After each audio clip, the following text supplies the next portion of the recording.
We made it. The 2025 Baltimore Orioles season has finally come to an end.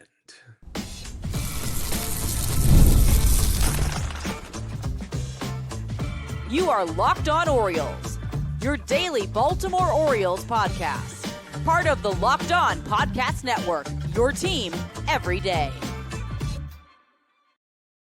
Hey there, Orioles fans. Today is Monday, September 29th, 2025, and welcome back into the Locked On Orioles podcast, part of the Locked On Podcast Network, your team every day. As always, I'm your host, Connor Newcomb. And coming up on today's episode, we are going to recap the final series of the 2025 season for the Baltimore Orioles. They were swept by the New York Yankees in the Bronx, but because the Blue Jays swept the Rays as well, the Yankees still were not able to win the AL East and will have to settle for a wild card and playing in the wild card round against the Red Sox this week. So at least a little positive to take out of it. But more importantly, this disaster of an Orioles season has finally come to an end. I'm going to recap all three losses from the weekend and kind of put a bow on 2025. It's all coming up on this episode of the Locked On Orioles podcast, which is brought to you by 5 Hour Energy. Enough with boring, flavorless caffeine. It's time to give your caffeine a flavor upgrade with 5 Hour Energy shots. Go to www.5hourenergy.com or head to Amazon today. We made it. I didn't know if we would make it, but we did make it. Now, for the first time since 2022, we are entering the Major League Baseball postseason, and the Baltimore Orioles are not a part of it. After back-to-back playoff appearances the past 2 years, they start off awful. They fire Brandon Hyde in May. They play a little better since then. They still sell at the deadline. They were pretty good in September down the stretch, but none of it really mattered. The Orioles finished the year 75-87, their first losing season since 2021, and this year is officially over. I'm going to recap all three games from this weekend, the final game recap episode of 2025, and we begin with Friday night. Game one of this series. Final score was the Yankees 8 and the Orioles 4 in that one. What went right from Friday night for the Orioles? Well, Jordan Westburg had a huge day. Go-ahead 3-run homer for Westburg in the third inning off a hanging 0-2 sweeper from Yankees starter Will Warren. Put the O's up 3-2. It was the first home run since August 17th for Westburg. Now, most of that time he spent on the injured list, but it was his first homer back from the IL. Also had a couple of singles in this game, made a fantastic diving play defensively at third base as well. And it gave him 10 3-hit games for the season. Also his first time in over a month he'd had a 3-hit game. And it had been pretty rough for Westburg since coming off the injured list. He had a 522 OPS in September entering Saturday, but we know how good Westburg can be if he stays healthy. Had another good game on Sunday that we'll get to, but that was certainly nice to see here down the stretch. Now, what went wrong on Friday is that Trevor Rogers, unfortunately, after this amazing season, finished with what was certainly his worst start of the year. Now, it does not take away from all the amazing things Trevor Rogers did for the Orioles in 2025. He still finishes with a 1.81 ERA in 18 starts this season. He's in basically Bob Gibson territory for the things he did. But he had not given up more than 3 earned runs in any one start this year. And there was only once where he gave up 3 earned runs. It was the other start that I would say was a bad start. I'd say 2 out of Rogers' 18 starts this year were bad. One of them was Friday night. The other one was his second start of the year in Tampa.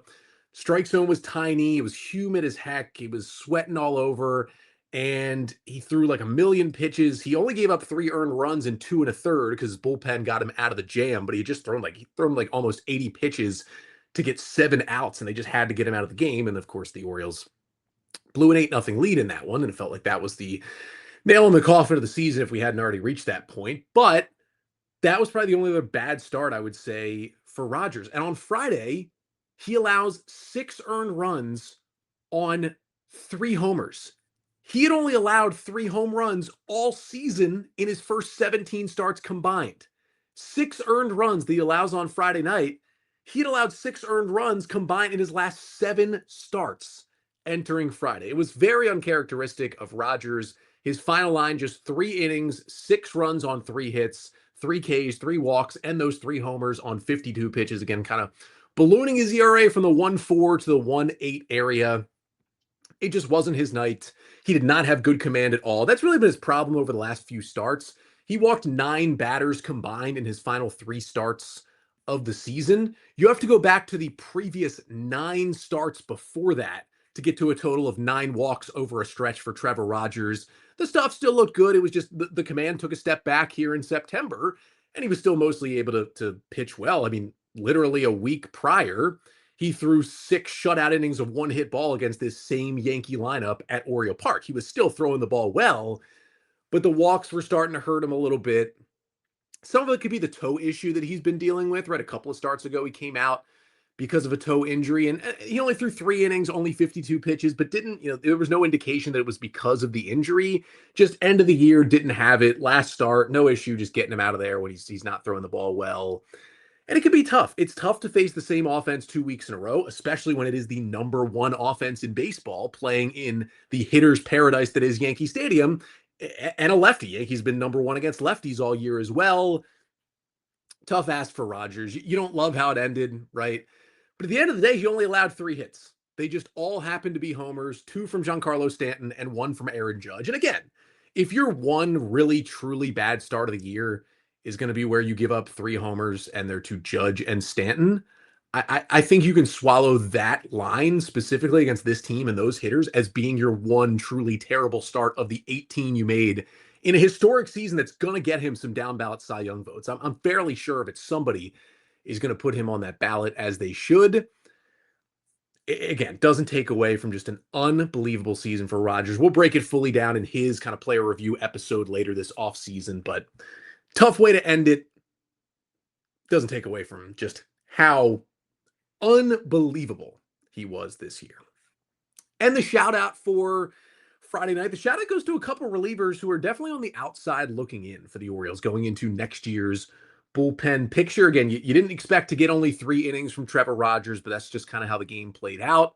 So the Orioles needed some length from their bullpen. It started with Colin Selby, came in for Rogers, gave him 2 scoreless innings in the 4th and 5th out of the pen. Sinker had good movement. The curveball looked great from Selby. He struck out Aaron Judge with that curveball. He had a couple of punch outs. And then after Yennier Cano had a not so great outing, Jose Castillo also gave them 2 innings with 0 earned runs to finish out the game. Got out of a bases loaded jam at one point, threw a good amount of strikes, was mixing his fastballs, got outs in a game that, kind of felt away from the Orioles at 6-0.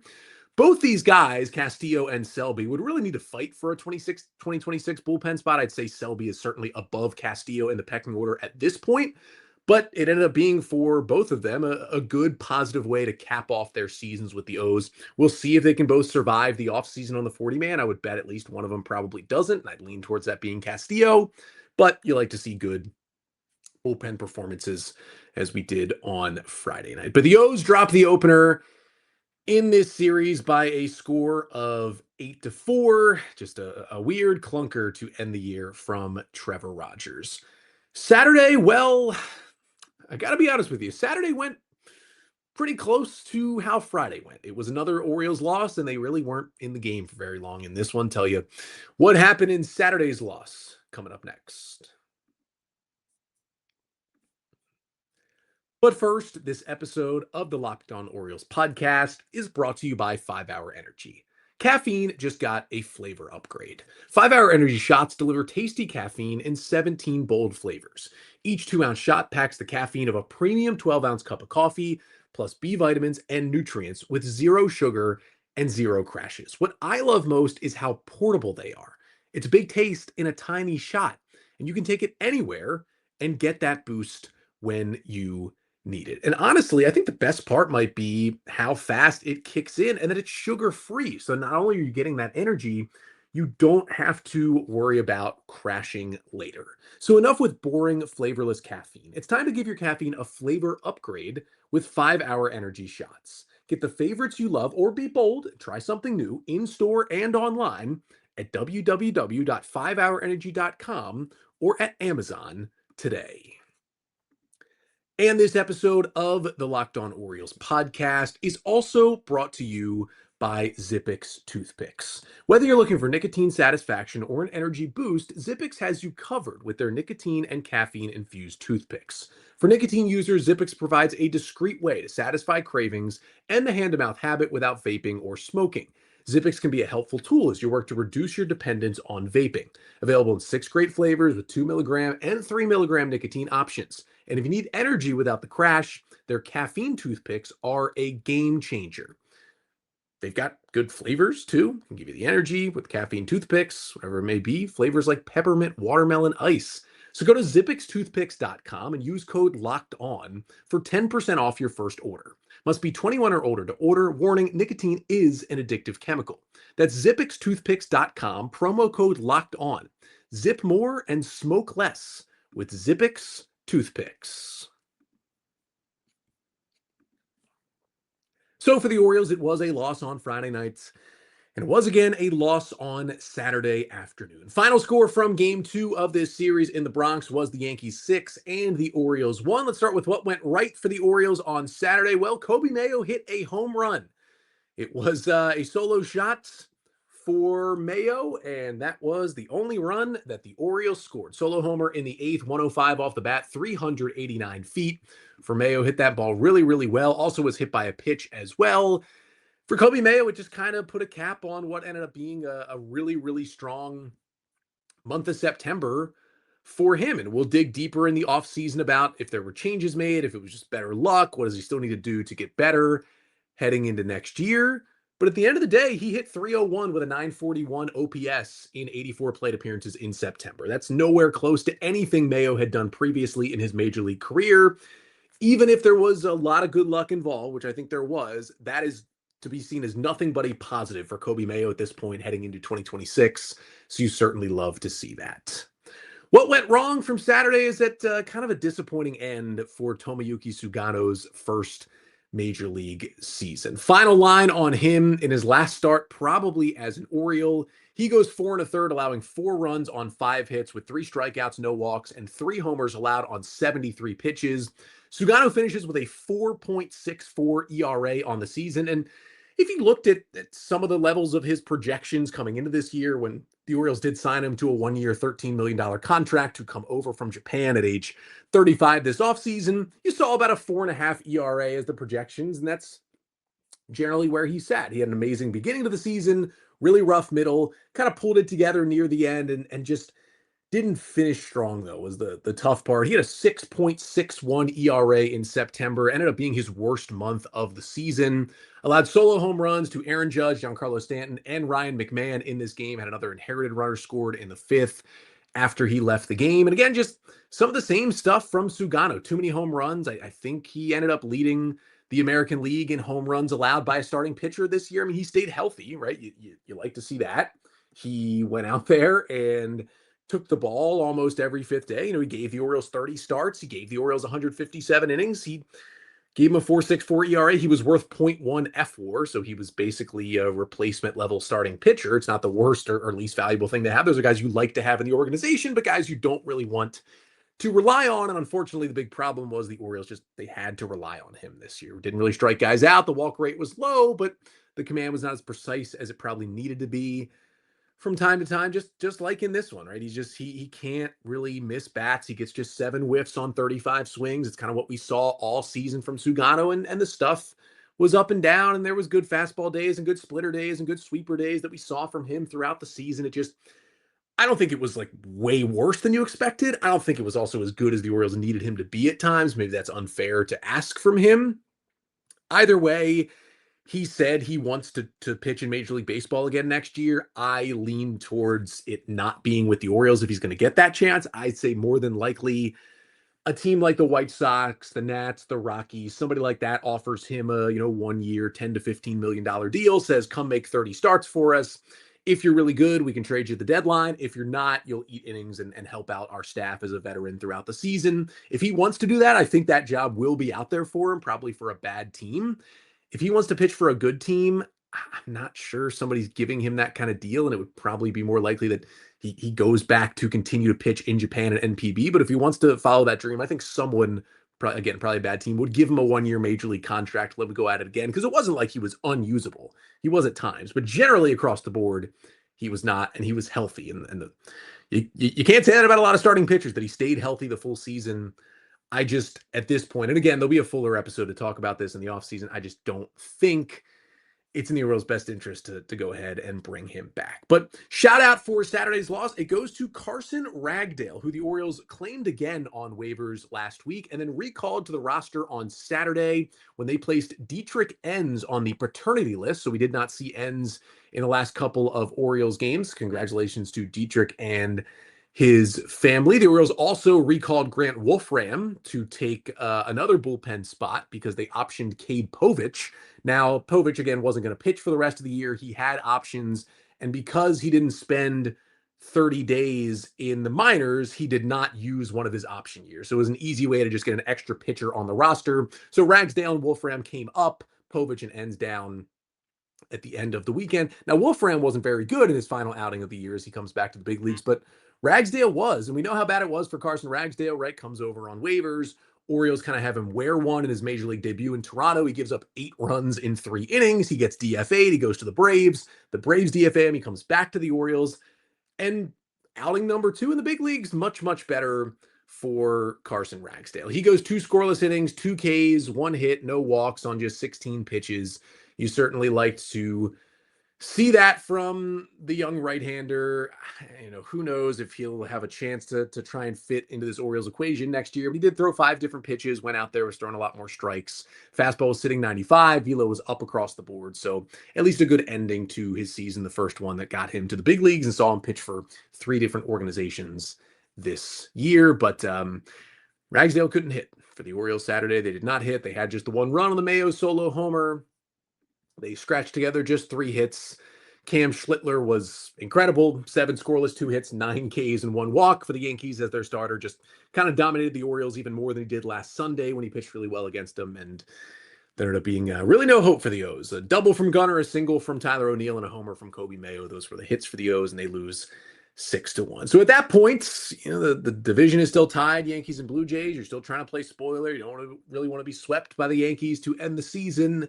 Unfortunately, that is what happened. The Orioles were much more in it, played a much better baseball game on Sunday than they did on Friday or Saturday, but it didn't mean a win to end the year. It was a sweep on the losing end to end this season. So coming up next, we'll recap the final game of 2025, another Orioles loss to the New York Yankees. But first, this episode of the Locked On Orioles podcast is also brought to you by Nutrafol. You've probably seen a million ads for hair growth products and thought, sure, like that one actually works.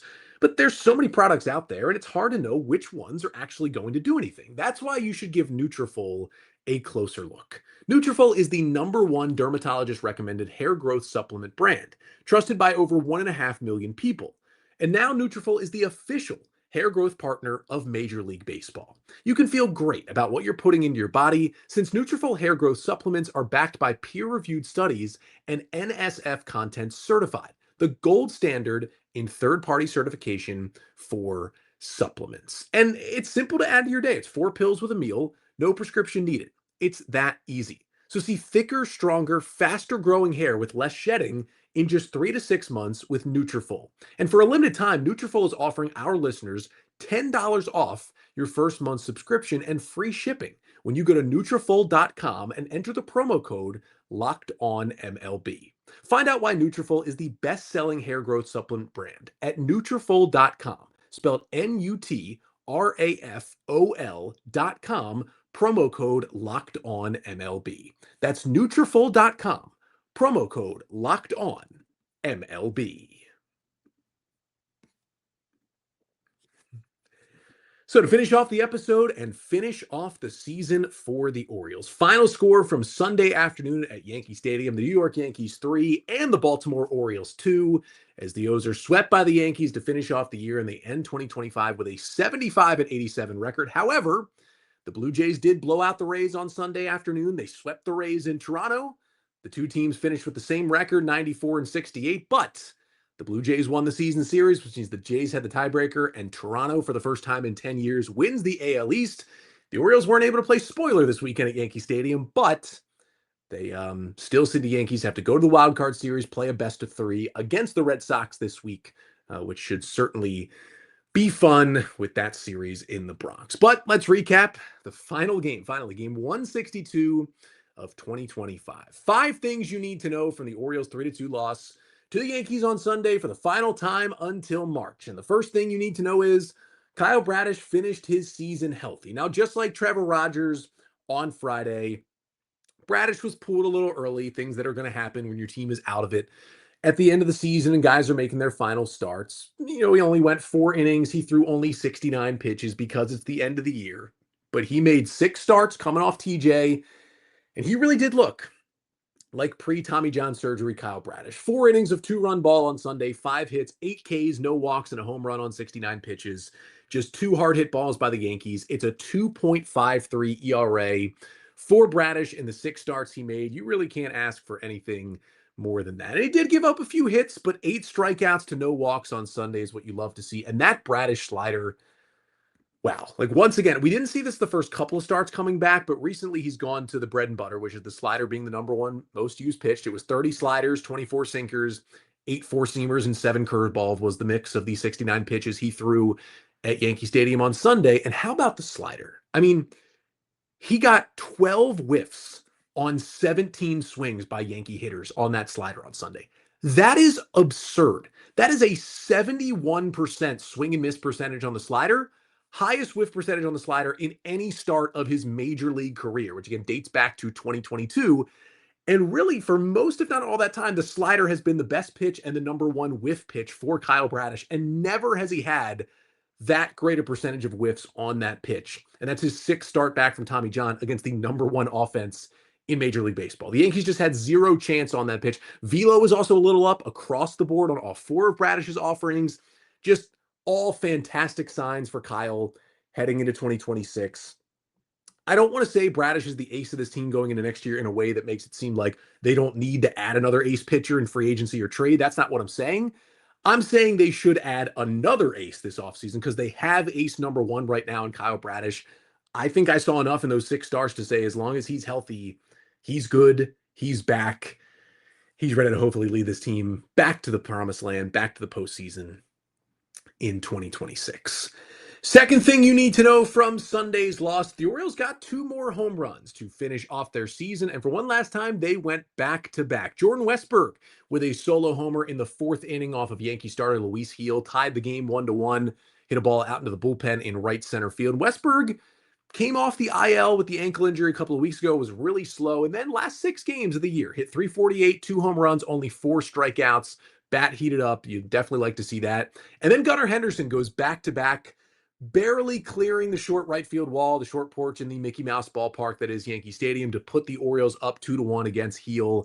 But for Gunnar, I mean, even though that ball landed in the 2nd row and Aaron Judge almost robbed it out in the right, he's going to take it any way he can get it. That snapped a career-long streak of 30 consecutive games without a home run for Gunnar Henderson. This is a guy who hit 37 bombs last year, and then this year just went 30 games without a homer. His previous high streak in a single season was 18 games without a home run, and he went 30 at the end of the year, and luckily for him, he gets one on the final day of the season to snap that streak. But still, it was the biggest problem for Gunnar this year. He hit 37 home runs this year. Even with the one Sunday, he just hit 17 of them and a little bit less plate appearances because he was injured right at the beginning of the season. But still, 37-17. That's a big power drop off. The Orioles were still right around the back end of the top 10 in team home runs this year.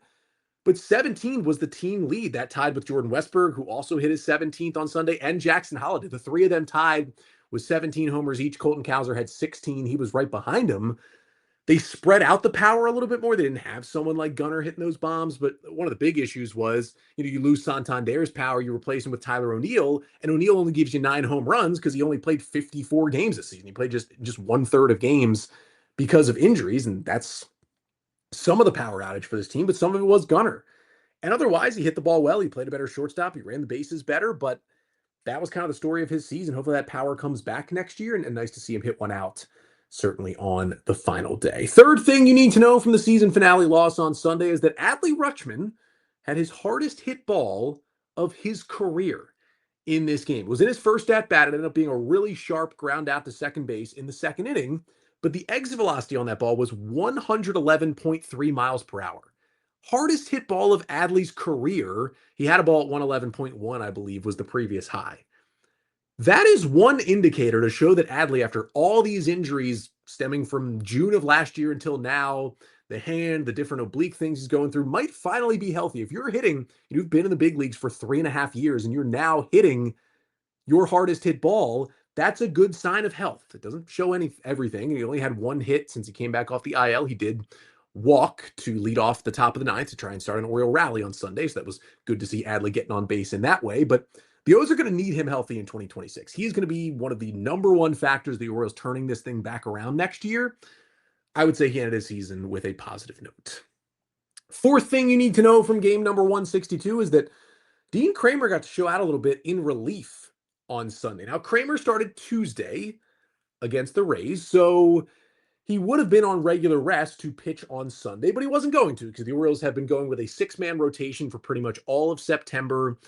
So that meant that Kyle Bradish was going to start Sunday and Kremer wouldn't pitch again. But Dean Kremer went to Tony Mansolino, said he wanted to pitch, wanted to help out the bullpen. Mansolino was open to it, and that's what he did. Kremer comes out of the bullpen in the 6th inning and gives the Orioles a good relief outing. Inning and a third scoreless, no hits, no runs, 2 strikeouts to 1 walk, had just a strikeout of Austin Wells on a nasty splitter, one of the better splitters that he's thrown all season. It was his 2nd relief outing of the year, but that one was as a follower with an opener. He's done that a couple of times in his career. Sunday was kind of the first truly like coming out of the bullpen relief outing of Kremer's big league career. Now, if you remember, back in 2022, Dean was set to begin the year in the bullpen. And in the first series of the year, he was actually warming up in the pen to come in, felt something. It was an oblique injury, missed 2+ months. When he finally came back, the Orioles needed a starter, so he went right back into the rotation.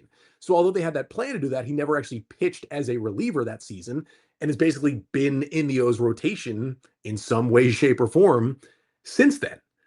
And so I still expect Dean Kremer to be the Orioles' number 5 starter coming into spring training and going into opening day. But the velos were up. The 4-seamer and the splitter looked great. Maybe he could do this if he needed to. And if the Orioles are really aggressive this offseason, and maybe Grayson Rodriguez is truly healthy enough to be a starter to begin next year, there's a chance for the O's add enough where Dean Kremer gets pushed out of that top 5 starting pitchers, but is absolutely going to be on your roster and he moves into a bullpen role. And maybe that's something where he could still contribute to this team. Just something to think about if the Orioles hopefully are very aggressive in adding to that rotation. And the 5th and final thing you need to know from the Orioles' 3-2 loss to the Yankees on Sunday to close out the 2025 season, the O's unfortunately just couldn't get Ben Rice out. Had a solo home run off Kyle Bradish to open the scoring in the 1st, and then had the game-winning hit. Solo homer off of Rico Garcia in the bottom of the 8th to put the Yankees up 3-2. Garcia's stuff looked good. It wasn't even a bad pitch. It was 97 up and away, almost out of the zone. And somehow Rice just rocked it out to left center field for a solo homer. Crazy good swing. He's certainly been a breakout for the Yankees this year. But the O's just couldn't get him out this season. Ben Rice finishes hitting .400 with 6 home runs in 38 plate appearances against the Orioles this season. Had some huge swings against the O's last year as well. He's coming onto the scene. He's going to be a big part of this Yankees team moving forward. The O's are going to need to figure out how to get Ben Rice out because it's already hard enough to get Chisholm and Bellinger and Stanton and Judge and the rest of them out. If you're adding Ben Rice to that and he's dominating you, it's going to be some tough times. So back in the lab to see how do we get Ben Rice out because they have not done that so far. And that was one of the reasons why the O's were swept by the Yankees to finish off this season. One of the small reasons why it was a disappointing year. 75-87, the final record for your 2025 Baltimore Orioles. And with that, the final game recap episode of 2025. We will not have one of these until March 27th of 2026, the day after Orioles opening day at home against the Twins. And I know this was a tough season. I know it was hard to watch. I know there were less people listening and watching this show, and I do not blame you. It was rough to hear about the Orioles this year. But I'm also already at the point here recording Sunday night where I can't wait until we get to opening day and we can get this thing started over again. Hopefully the Orioles can start with a clean slate and just get back to some winning baseball. For those of you who stuck around to whatever level, whether you were here every day, whether you were here early and kind of checked out, whether you were in between, came back for the deadline and the debuts of Beavers and Basayo and whatever it may be, each and every one of you who have done any listening to this podcast, any watching of this podcast, I thank you so, so much for all of your support, your eyeballs, your headphones, whatever it may be throughout this 2025 season. I know it was rough. It was the roughest Orioles year in 4 years. It was one of the most disappointing Orioles seasons in a long, long time. That We've talked about that many a times right here on this show, but I can't express enough how much I appreciate you all. You all are the reason why I do this. You are the reason that keeps Locked On Orioles going, and we'll keep it going strong. Because just because the regular season is over and just because the Orioles are not in the postseason this year does not mean we are done here at Locked On Orioles. In fact, we're still going 5 days a week, Monday through Friday, probably all the way through the month of November. You still got 2 more months of daily episodes. You might be like, Connor, there's no games. What are you going to talk about for the next 2 months? Probably I have more to talk about than I did for these last 3 months of meaningless baseball. This is the most important Orioles offseason in a long, long time. I'm going to be breaking it down from every single angle here on this show, 5 days a week, at least for the next 2 months. Then we go down to 3 days a week, then back to 5 when we get to spring training in February. We are going to just, everything's coming at you this offseason. Got a lot of fun content planned. Make sure you follow the show, subscribe wherever you listen, Spotify, Apple Podcasts, leave a 5-star rating and a review. It really helps the show. If you're watching here on YouTube, the channel continues to grow. Thank you so much. Make sure to like, comment, and subscribe to the Locked On Orioles YouTube channel. I will be back tomorrow with a little Orioles fan guide to the 2025 postseason. The field is set. I'll give you kind of my rankings on who I'm cheering for, the former Orioles that are scattered around the postseason schedule, and of course, my picks for the playoffs this year. And then most likely, Mike Elias and Tony Mansolino are going to speak to the media for kind of the end of season press conference here on Monday. If anything significant comes up then, that'll be on Wednesday's episode. Also Wednesday, we're previewing the entire offseason, kind of big picture, every move, decision the Orioles need to make. We'll break them all down and kind of give the 1,000-foot view coming up on Wednesday's episode after that postseason preview from an Orioles fan perspective coming up tomorrow. Plenty of content all week, all month, all throughout the offseason. But until then, I'm Connor Newcomb, and this has been the Locked On Orioles podcast, part of the Locked On Podcast Network. Your team every day.